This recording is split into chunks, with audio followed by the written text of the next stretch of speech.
The lost 5 years. The girl with his eyes. He thought he'd lost them forever.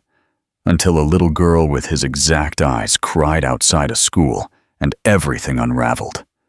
Alex Thorne didn't believe in fate. He believed in numbers, data, systems, and strategies. The world of billion-dollar decisions left no room for randomness, and certainly none for emotions. His schedule was his shield, his armor. Every minute of every day was accounted for. That's why when his driver took a wrong turn and dropped him 2 blocks from his meeting, Alex felt irritated, but not alarmed.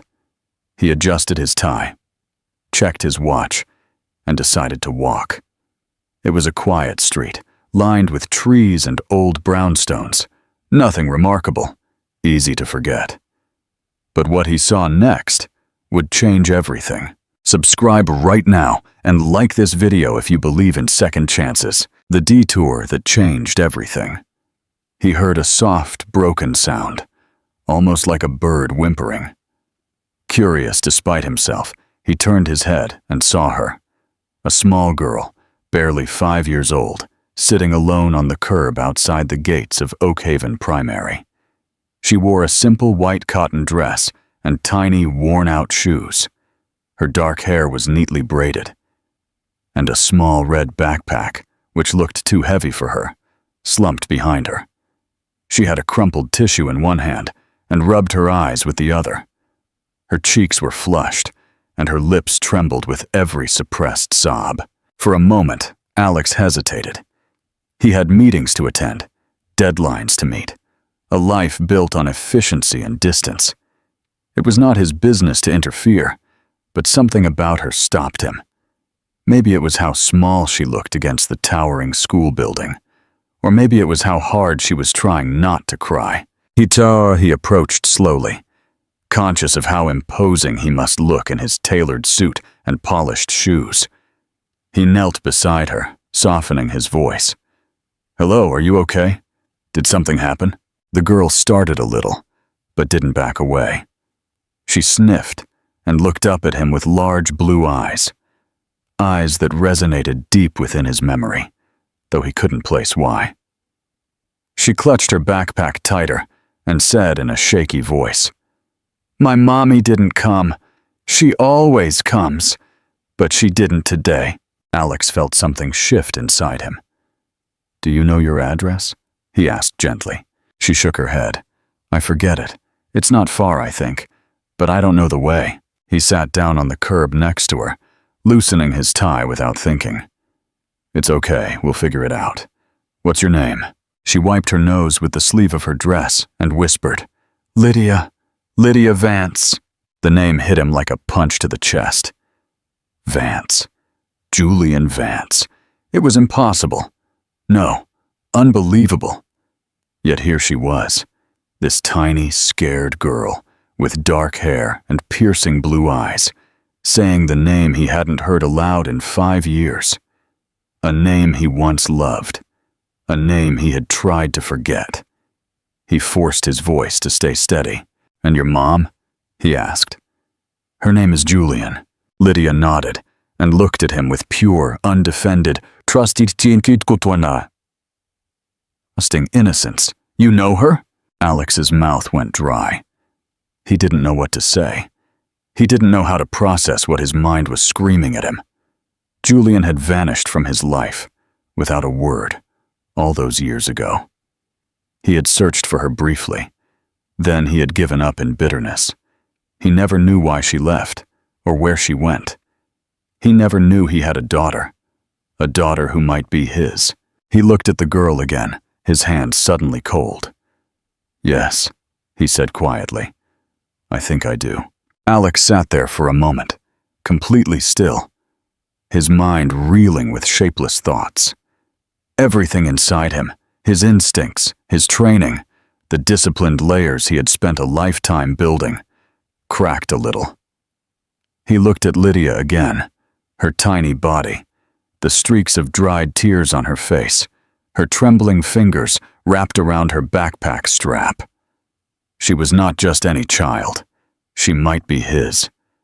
The weight of that possibility dropped onto him like a stone thrown into still water, sending ripple after ripple through everything he thought he understood about his life. He cleared his throat and forced a smile, though he felt like his face didn't quite know how. "Lydia, is it okay if I walk with you? Maybe we can find your home together." She hesitated, but then nodded. "Okay, but what if my mommy comes and I'm not here? I'll leave a message with the school just in case," he said gently. "And we won't go far. Can you help me remember which way to turn?" She seemed to accept that, and together they began to walk slowly down the sidewalk. She didn't talk much at first. She just looked around anxiously, occasionally pointing out something familiar. Alex listened intently, gently encouraging her, trying not to overwhelm her. With every step they took, the knot in his stomach tightened. He kept thinking about Julian, about the way she had left without explanation, without warning, vanishing like a ghost. He had convinced himself it was because of something he had done, or failed to do. At the time, he was too wrapped up in building his company, too ambitious, too emotionally inaccessible. She deserved better. He just never realized how much better until now. The fading memory and the emergency. After almost 20 minutes of wandering through residential streets, Lydia stopped in front of a small, one-story house with peeling paint and a rusty gate. "This is it," she said. "That's our door." Alex surveyed the modest home. It was silent. No signs of movement inside. The curtains were drawn, and the front steps were empty. He rang the bell. Nothing. He knocked on the door, waited, and then knocked again. Still nothing. A flash of unease shot up his chest. "Does your mom have a phone?" he asked. Lydia nodded. "But she said it broke yesterday. She was going to fix it after work." Alex crouched down beside her. "Do you know if a neighbor has a spare key?" She shook her head. His instincts screamed that something was wrong. He hesitated only a second before pulling out his phone and dialing emergency services. As he explained the situation to the operator, Lydia sat on the steps, resting her chin on her knees. She looked so small, so uncertain. Paramedics arrived within minutes, followed by a police officer. They knocked, then gently forced the door open. Alex stood motionless on the threshold, his heart pounding. The living room was tidy but sparse, with minimal furniture, toys tucked away in a corner, dishes in the sink.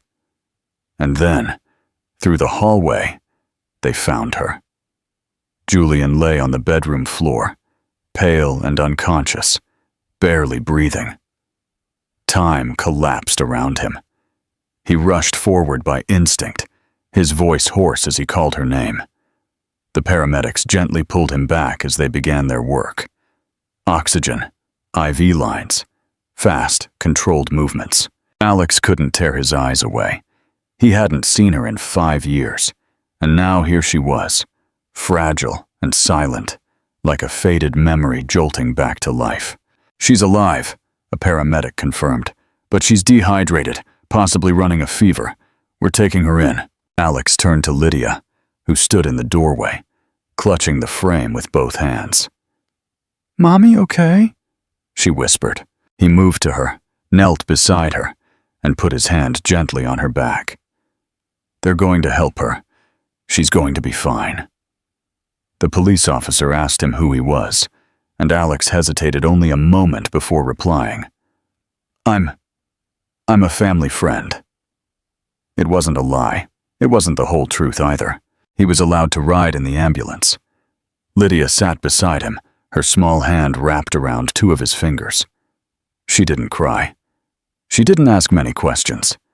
She simply clung, as if sensing that something massive had just shifted in her tiny world, and that somehow this man beside her, this stranger, was no longer a stranger at all. As the ambulance sped through the city lights toward St. Jude's Hospital, Alex looked out the window with 1,000 questions swirling in his mind. He didn't know why Julian had left. He didn't know why she never told him about Lydia. But now, none of that mattered more than one thing. She was in danger, and her daughter might be his. And no matter how long had passed, he knew deep in his gut that he wasn't going to lose them again. The hospital and the paternity test.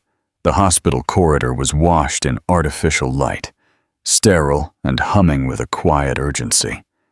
Alex sat in one of the plastic chairs near the emergency wing, elbows on his knees, hands clasped, eyes fixed on the floor in front of him.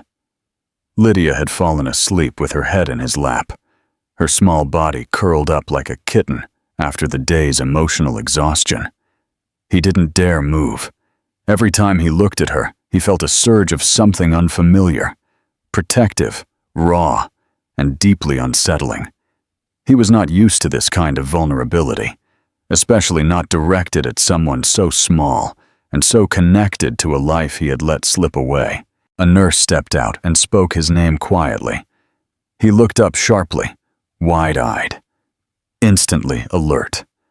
She told him that Julian was stable but unconscious, her vitals improving, and that they believed the cause was a severe viral infection combined with exhaustion and dehydration.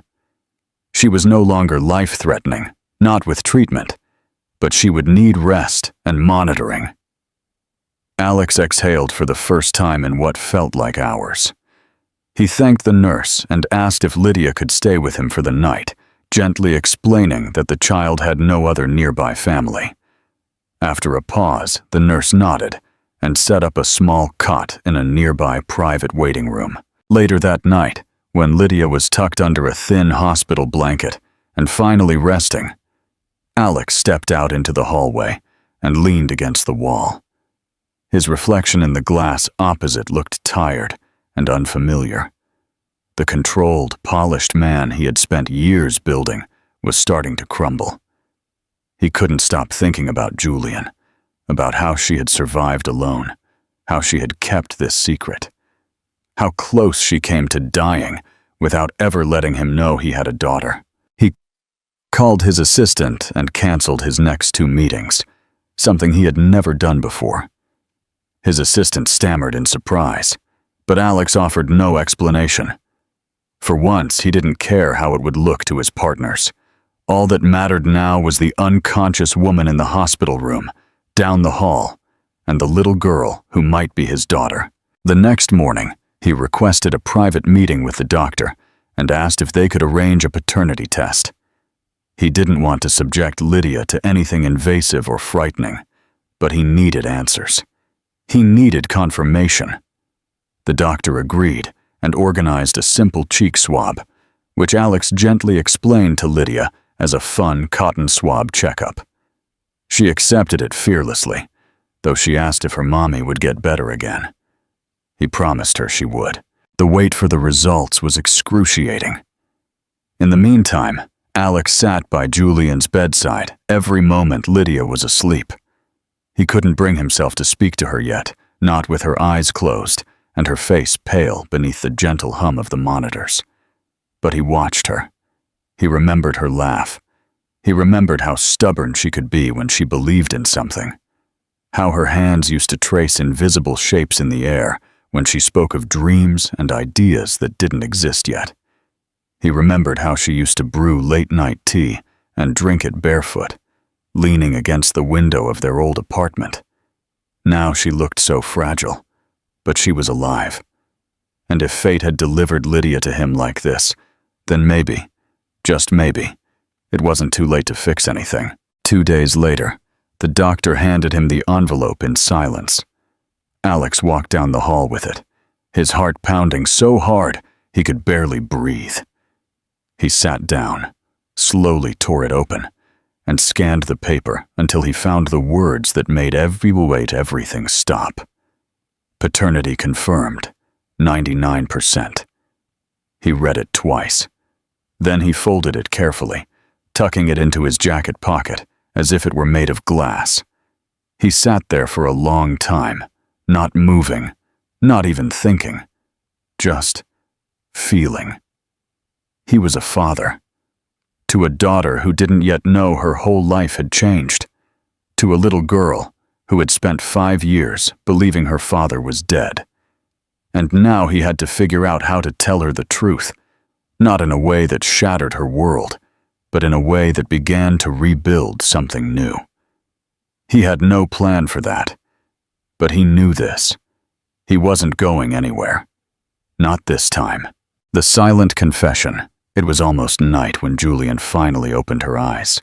The room was dimly lit, the rhythmic beep of the heart monitor, a gentle reminder of reality. She blinked slowly, adjusting to the light and the unfamiliar surroundings. Her body felt heavy, and her throat was dry. But her first thought was not of herself, but of Lydia. She tried to sit up, but her body protested. The movement, however slight, triggered the sensors, and within moments a nurse was in the room. Julian's voice was barely a whisper when she asked where her daughter was. The nurse smiled softly and told her Lydia was safe, that she was nearby, and that someone had brought her to the hospital just in time. When Julian asked who, she didn't expect the answer. "His name is Alex Thorne," the nurse said. "He's been here every day." He knew her. Julian felt the breath leave her. She hadn't heard that name aloud in 5 years, not since she left everything behind. Her mind raced even as her body felt weak. Had he really found them? Had Lydia met him? Questions flooded her, and guilt washed over her like a wave. She closed her eyes, remembering the last time she saw him, his impeccable suit, his tired eyes, his voice more focused on expansion and projections than on connection or love. She hadn't left out of spite, but out of necessity. Back then, he was lost in his ambition, and she couldn't raise a child in that kind of loneliness. Hours later, when she had the strength to sit up and drink water, the door opened quietly. Alex walked in, hesitating at first, holding a cup of coffee in one hand and a folded paper in the other. He looked different, still well-dressed, but not pristine. His face showed the wear of sleepless nights, and in his eyes was something she had never seen before: vulnerability. Julian didn't speak first. Neither did he. For a long moment, they simply looked at each other, the air thick with everything unsaid. Finally, he approached, setting the coffee on the tray beside her. "You look stronger," he said softly. "I feel like I got hit by a truck," she murmured, "but I'm alive." He nodded and handed her the paper. She unfolded it slowly, and her hands trembled as her eyes scanned the words. The DNA test. She didn't need to read the whole thing. She knew what it would say. Still, seeing it printed, seeing the confirmation of what she had hidden for so long, made her eyes fill with tears. "I'm sorry," she said, her voice breaking. "I didn't know how to tell you. I didn't know if I should." Alex pulled a chair close to her bed and sat down. "You should have," he said, not with anger, but with a quiet sorrow. "But I'm not here to punish you. I just needed to know, and now I do. I didn't want her growing up part of a world that would forget her. You were so far away, Alex, emotionally. You weren't ready for her, and I was scared. I was scared she would just be one more thing on your schedule." He lowered his head and rubbed the back of his neck. "I probably would have been. Back then, I was a machine. Everything had to fit into a plan. But when I saw her crying outside that school, I didn't think about meetings or the market. I just saw a little girl who needed someone." Julian studied his face and realized how much he had changed. He wasn't perfect. He still looked exhausted, like he carried too much inside. But he was here, and that mattered more than anything. "She doesn't know," Julian whispered. "She thinks you died." Alex's jaw tightened, and his eyes flashed. "I know. She told me, and I didn't correct her. I didn't want to confuse her. I thought maybe when you were ready, we could tell her together." Julian nodded slowly. She reached out to take his hand, weakly, and he took it without hesitation. It was the first time they had touched in years, yet it felt as natural as if no time had passed at all. Neither of them spoke for a while. They didn't need to. In that quiet room, with the monitors softly beeping in the background, something old broke, and something new quietly formed. They had been broken, yes, but they were not beyond repair. Rebuilding. The truth and the promise. Lydia sat on the edge of Julian's hospital bed. Her legs dangled slightly over the side, an open picture book resting in her lap, which she wasn't really reading. The lights were softer now. The air was no longer tense with fear, but thick with the questions neither of them had asked yet. Julian watched her daughter from the nearby chair, still weak but stable. Every time she looked at Lydia, she felt both overwhelming love and painful guilt. It had been 5 years of keeping a secret she could barely bear. 5 years of looking into her daughter's eyes and telling her a version of the truth that was easier to live with than the reality. She had always thought she was protecting Lydia, but now she wasn't so sure. Especially not after Alex had returned to their lives and looked at Lydia as if she were his entire world. Alex arrived quietly, holding a small bag of snacks and coloring books. He lightly tapped the doorframe before entering, giving Julian a look that asked for permission. She nodded. Lydia looked up and grinned, already comfortable with him, in a way that both confused and amazed Julian. He sat beside her, setting the bag on the bed, and Lydia immediately rummaged through it, picking out a sparkly purple crayon and a notebook. He didn't say much, but he didn't need to. Her comfort around Alex grew every day. There was no resistance, no mistrust, just a quiet curiosity and an instinctive ease that couldn't be taught. Julian leaned her head back and closed her eyes briefly. Alex turned to her, his voice low. "We should tell her soon. Not just who I am. The truth, all of it." "I know," she said, still not opening her eyes. But how do you tell a 5-year-old that the man she thought was gone forever is sitting beside her drawing unicorns? He didn't have an answer. Neither of them did. That night, after Julian had drifted back to sleep, Alex stayed with Lydia in the hospital room. He read to her, laughed with her, and helped her build a makeshift fort out of blankets and spare chairs. It wasn't anything extravagant, just the kind of things children remember when they feel safe. As he tucked her in, Lydia looked up at him and said, "You're not like the daddies in my stories. They always wear superhero suits or fly. But you're here every day, even when it's boring." "That's better." Alex felt something move in his chest. It was one of those comments that sounded innocent, but meant everything. It was then he knew he couldn't wait much longer.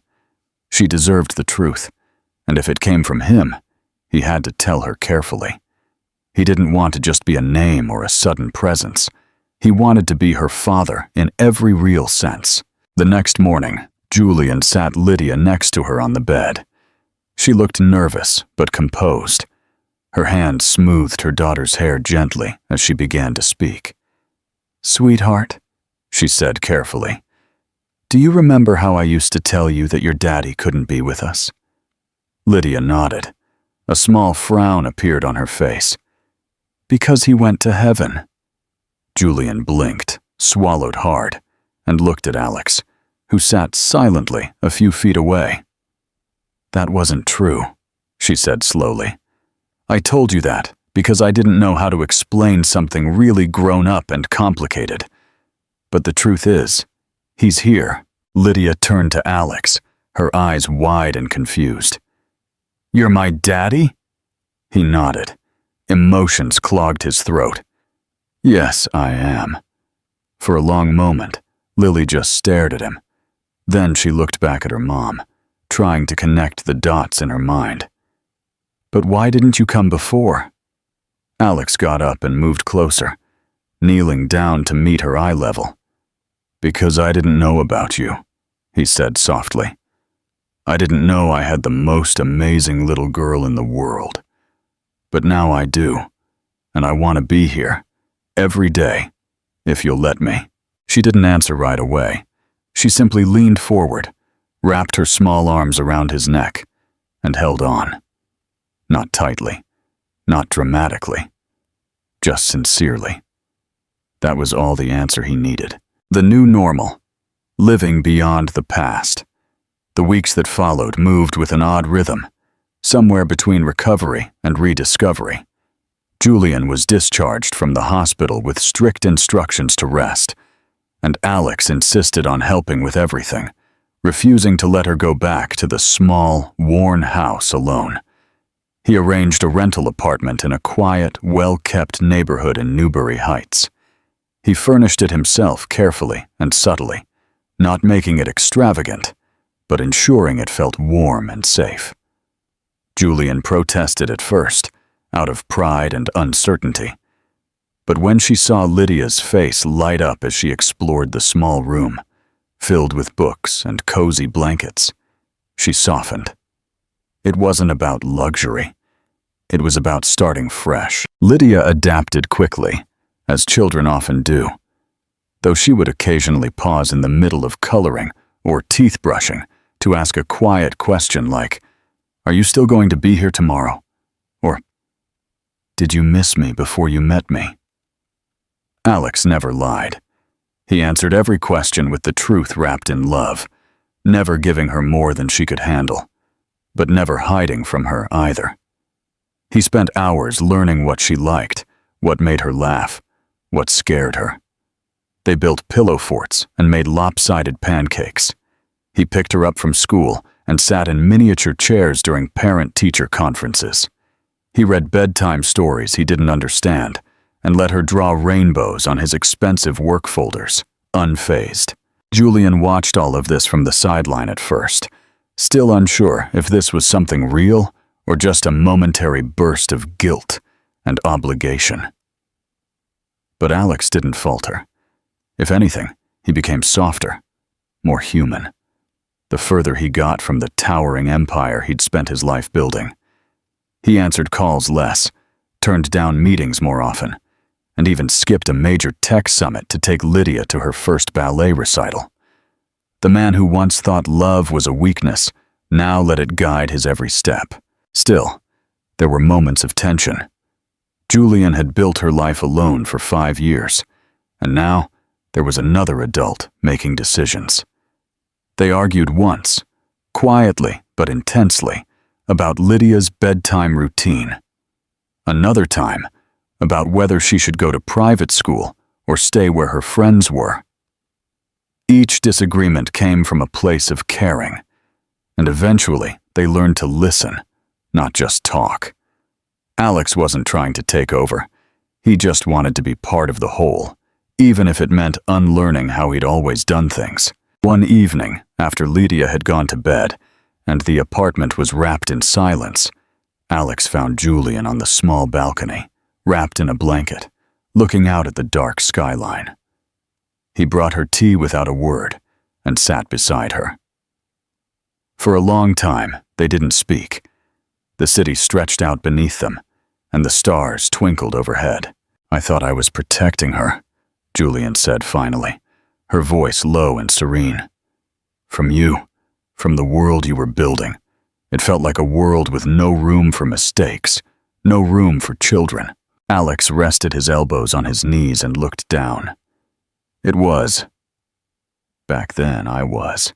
She used to ask me why other kids had daddies, and she didn't," Julian whispered. "I would tell her all families are different, but I never believed it when I said it." He reached over and gently touched her hand. "You did the best you could, and now I want to do the same. I don't want to make up for lost time. I want to be present for every moment to come." Julian turned to him, her eyes searching his. "And us?" He held her gaze. "One step at a time. I'm not asking to go back. I'm asking to move forward, whatever that means. For you, for her, for us." For the first time in a long time, she didn't feel like she had to carry everything alone, and she didn't answer with words. She simply rested her head on his shoulder, letting the silence between them speak of something fragile, but real. Something beginning again, the quiet triumph. As spring settled over the city, something quietly shifted within the lives of the three of them. The apartment, once just a temporary space for healing, began to feel more like a home. There were drawings taped to the refrigerator, mismatched socks in the laundry basket, and stacks of children's books next to Alex's laptop on the kitchen table. He had started working from home more often, attending only the most critical meetings in person, and spending the rest of his hours surrounded by soft footsteps, giggles from the hallway, and Julian's occasional comments from the kitchen as she tried to recreate old recipes they used to make when they were together. Lydia thrived. She had always been a bright, imaginative child, but now her eyes sparkled more often. Her laughter sounded louder, and she carried herself with a growing confidence that hadn't been there before. She told everyone at school that her daddy made the best pancakes and could carry her with one arm. Julian watched the change in both of them with a strange mix of joy and caution. She had learned not to trust peace too easily. For years, she had braced herself for disappointment, for absence, for people to leave. That was how she survived. But the man now reading bedtime stories by her daughter's bedside didn't look like someone who was bracing to disappear. He was different, not because he had become softer, but because he had become more present. He listened more, spoke less, and showed up even when it wasn't convenient. One night, while Lydia slept soundly in her room, Alex and Julian sat opposite each other on the living room floor, sorting through an old box of photographs she had kept hidden. There were photos of baby Lydia, sleeping on Julian's chest, laughing in a plastic bathtub, clumsily chasing a balloon across their old apartment floor. Alex held each one carefully, as if afraid they might disappear if he blinked. He looked at Julian with quiet pain in his eyes. "I missed all of this," he said softly. "Every first, every small thing. I don't know how to live with that." Julian leaned back, bracing herself on her hands, her voice calm but steady. "You don't have to live with it. You just have to live beyond it." It was a simple phrase, but it struck him deeply. There was no judgment in her tone, no accusation, just truth and grace wrapped together. As April turned into May, Alex began making silent plans. Not grand gestures, no elaborate declarations. Small, consistent decisions that would mean something real. He called his lawyer and updated his will to include Lydia. He opened a savings account in her name and began reserving time each week that was solely for her. No work interruptions, no phones. He also started talking more openly with Julian about the future, not pushing her, but including her in the idea of it. One evening, while they walked together through a quiet neighborhood after dinner, with Lydia running ahead of them chasing fireflies, Julian reached out to take his hand and held it without a word. Alex looked at her, surprised, but didn't ask why. He didn't need to. It was enough. The summer arrived slowly, warming the city with golden mornings and soft, endless nights. One evening, after Lydia had gone to bed, Alex stood at their apartment window, watching the city lights gleam like stars dropped to earth. Julian came up behind him, resting her head on his back. Finally, he turned and reached into his jacket pocket, pulling out something small and carefully folded. When he opened his hand, she saw it. A paper crane. Not perfectly shaped, a little uneven, as if folded by someone with big hands and very little practice. Julian laughed softly, remembering the time she used to make them for him when he was buried in stress and pressure. A silent wish for calm. He had never believed in such things back then, but now he looked at her with eyes that were no longer guarded and said, "I made this after Lydia's first play. I don't know what I'm doing half the time, but I know I want to keep doing it. With you two. It wasn't a proposal, not exactly. It was a confession, a promise, a new beginning. Julian didn't answer with words. She simply took the crane, gently turned it with her fingers, and placed it on the windowsill, next to the one she had made years ago and secretly carried with her through every move, every difficult year. Meaningful ending and call to action. The final scene of their story isn't a grand, perfect ending, but a quiet triumph forged in the pain of the past and built with the intention of the future.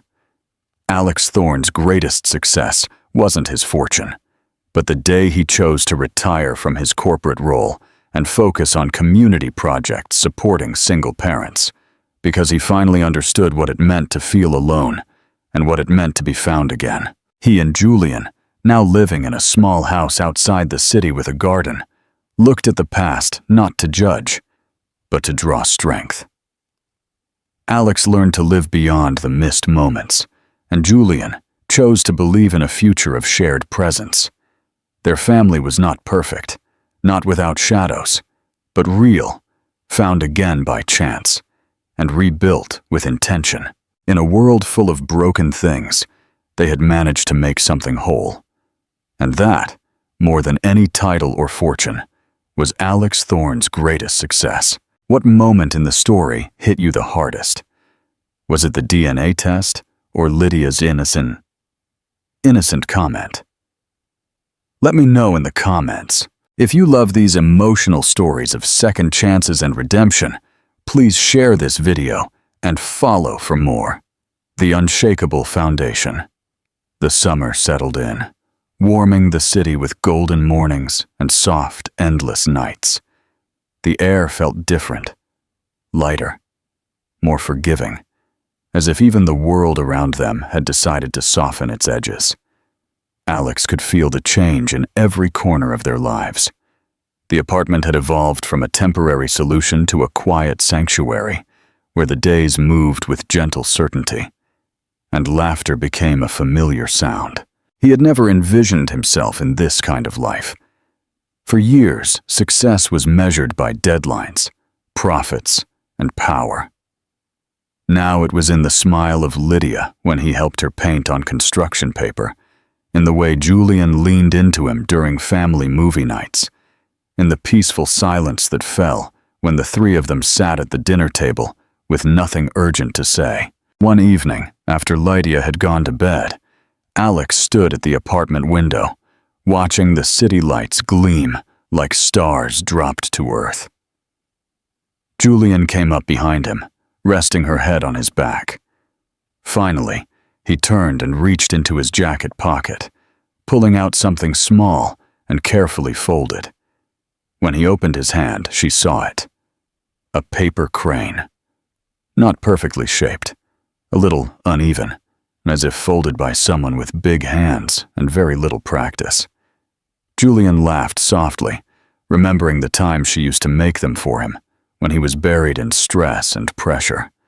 A silent wish for calm. He had never believed in such things back then, but now he looked at her with eyes that were no longer guarded, and said, "I made this after Lydia's first play. I don't know what I'm doing half the time, but I know I want to keep doing it with you two." Julian didn't answer with words. She simply took the crane, gently turned it with her fingers, and placed it on the windowsill, next to the one she had made years ago and secretly carried with her through every move, every difficult year. The real test. When the past catches up. The weeks passed, and with them came a rhythm that felt less fragile and more like something permanent.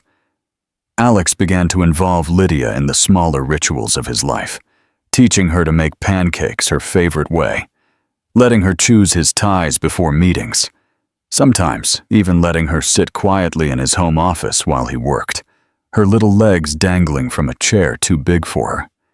He sat with headphones on, coloring or assembling puzzles. He was building something solid, day by day, moment by moment. Julian observed the change in both of them with a strange mix of joy and caution. She had learned not to trust peace too easily. For years, she had braced herself for disappointment, for absence.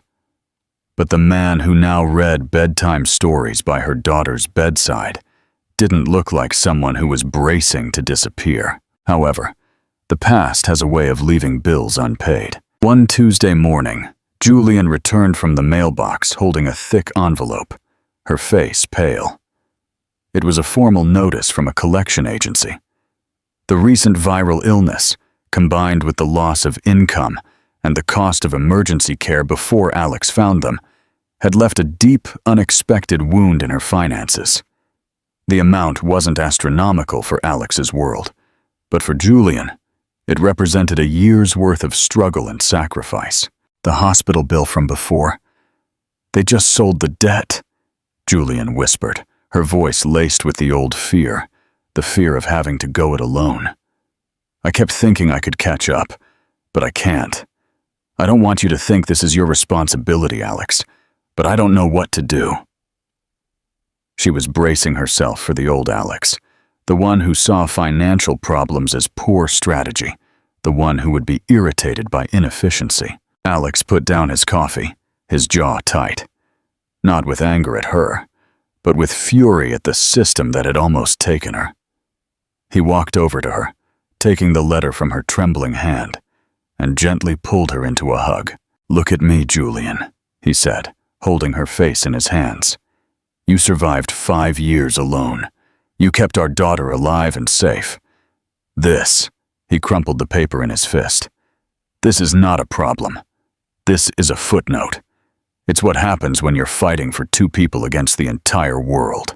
Julian looked at him, searching for the crack in his composure, the resentment he should be feeling. It wasn't there. "When I left my company, I set up a foundation, remember?" he continued. "It's dedicated to supporting single parents, helping them rebuild. This is exactly what it's for. I will settle this debt by the end of the day. You don't ever have to worry about the cost of surviving again. Your job is to rest. My job is to protect you both." He didn't make a big show of it. He didn't lecture.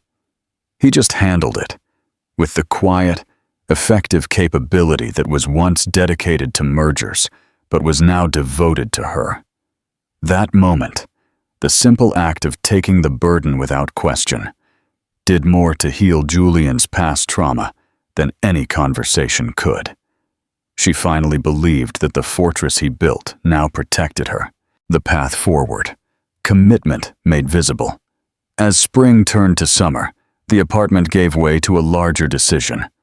They moved to a small house outside Atlanta, a place with a garden that Julian tended on weekends, and a room that Lydia filled with drawings and stuffed animals. Alex officially retired from his corporate role, shocking the board and the world, and chose instead to invest in community projects, especially those supporting single parents. He did it because he now understood what it meant to feel alone and what it meant to be found again. One night, Julian found him sitting in Lydia's room, long after she had fallen asleep. He was holding an old photo, one of baby Lydia, and looking at it with an expression she couldn't quite decipher. She sat beside him and took his hand. "I missed her first steps," he whispered. Julian nodded. "Yes, but you'll be there for everything that comes after." He turned to her, emotion welling in his eyes. "Do you really think we can be a family after everything?" She answered without hesitation. "We already are. We were. Not perfect, not without shadows, but real, forged in pain, found again by chance and rebuilt with intention." He held her gaze. "I need to make this commitment visible, Julian. I need to show you and Lydia, and myself, that I'm not just visiting this life." The next morning, Alex didn't propose with a diamond or a grand statement. Instead, he took Julian to the property they had just purchased, the small house with the garden. He handed her a set of legal documents. "I signed the mortgage this morning, completely free and clear," he said. "The deed is in both our names. This house is our foundation. It's not about money. It's about building something where the structure is strong enough to handle every storm. Julian didn't cry. She just looked at him, tears blurring her vision, and nodded. He had offered her security not just for her debt, but for her heart. Conclusion: the greatest success. The end of this story is a quiet triumph, one that is not based on dramatic twists or perfect redemption, but on something deeper. Forgiveness earned, emotional courage, and the slow rebuilding of trust. Alex didn't erase the past. He chose to rise above it, dedicating his formidable mind to projects that helped those who, like Julian, were once fighting alone. Julian didn't forget her pain. She chose to believe in a future of shared presence. And Lydia, innocent and wise in her own way, became the thread that bound them. Their life was not flawless. It was better than that. It was human. Final question for the audience. What is the most important foundation for a healthy relationship? Trust, forgiveness, or presence? Let me know your thoughts in the comments. If you enjoyed this emotional journey, hit like and share it with a friend.